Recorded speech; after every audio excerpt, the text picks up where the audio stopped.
ክርስቶስ ተንሥአ እሙታን በአቢይ ኃይሉ ስልጣን አሰሮ ለሰይጣን አጋዞ ለአዳም ሰላም እምይእዜሰ ኮነ ፍስሐ ወሰላም። ጌታችን መድኃኒታችን ኢየሱስ ክርስቶስ መቃብሩ ፈንቅሎ ተነስቷልና እንኳን ደስ አላችሁ ሕዝበ ክርስቲያን። እንኳን የትንሣኤ በዓል በሰላም በጤና አደረሳችሁ አደረሰን። እንደ አምላካችን መልካም ፈቃድ ማዕዶት የሚል አጠር ያለች ንባብ ይዤላችሁ ቀርብ ያለው ከፋሲካ ማግስት ማዕዶት እንለዋለን። እንኳን ለዕለተ ማዕዶት ዓመታዊ በዓል በሰላም አደረሳችሁ አደረሰን። ውድ የቻናል ተከታታዮችን ድምፅ የምሰሙ በሙሉ ሁሌም እንደተለመደው ላይክ፣ ሼር፣ ሰብስክራይብ ማድረጋችሁን አትርሱ።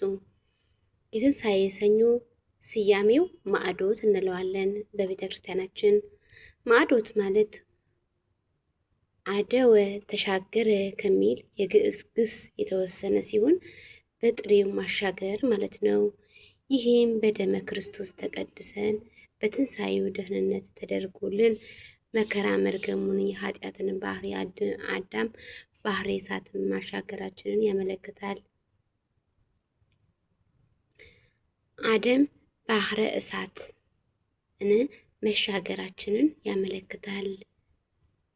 ጌታችን ኢየሱስ ክርስቶስ በከበረ ደሙ ከባርነት ወደ ነፃነት፣ ከጨለማ ወደ ብርሃን፣ ከሞት ወደ ሕይወት፣ ከኃጢአት ወደ ጽድቅ፣ ከሲኦል ወደ ገነት፣ ከገሃነመ እሳት ወደ መንግሥተ ሰማያት አዳምና እኛ ልጆቹን አሸጋግሮናልና ሕዝበ ክርስቲያን በሙሉ እንኳን ደስ አላችሁ።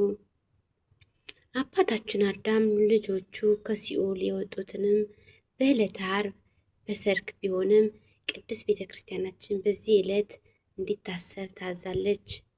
ጌታችን ምርኮን ማርኮ ጥጦስ መንገድን ጠራጊ ሆኖለት ወደ ገነት ሲያስገባቸው ለድንግል ማርያም አሳይቷታል። እመ አምላክ በፍጹም ልቧ ደስ ተሰኝታለች። አዳምና ልጆቹ እመቤታችን ከላይ ሆነው እጅ ነስቷታል። እርሷ የደህንነታቸውን ምክንያት ናትና። አማናዊ ብርሃን መድኃኔዓለም ኢየሱስ ክርስቶስ ጨለማችን በብርሃኑ ያበራልን። ክርስቶስም እኮ ስለ ሰው ኃጢአት አንድ ጊዜ ሞቷል። ኃጢአት የሌለበት ክርስቶስ ጻድቁ ስለ እኛ ሞተ። ስለ ኃጢአታችን እኛን ወደ እግዚአብሔር ያቀርበን ዘንድም በስጋ ሞተ፣ በመንፈስ ግን ሕያው ነው። ነፍሳቸው ታስራ ወደ ነበረችበት ሄደ።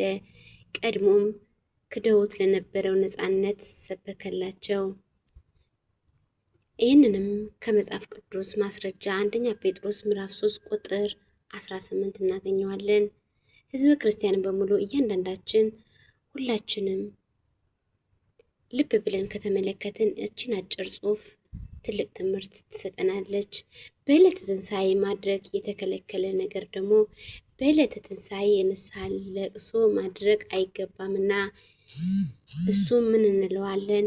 ወራቶችን ሁሉ ጰራቅሊጦስ እንላታለን። በዕለተ ትንሣኤ የንስሐ ለቅሶ ማድረግ አይገባም፣ የአይሁድ ለቅሶ ያሰኛልና። በዕለተ ትንሣኤ ሰው ቢሞት መገነዝ አይገባም፣ ጌታችን መገነዝ ፍቱልኝ ሳይል ተነስቷልና። በዕለተ ትንሣኤ መገነዝ ጌታን ከማእሰረ ኃጢአትንን አለየንም ያሰኛልና። በዕለተ ትንሣኤ የሞተ ሰው መቅበር አይገባም፣ ጌታችን መቃብር ክፈቱልኝ ሳይል በዝግ መቃብር ተነስቷልና።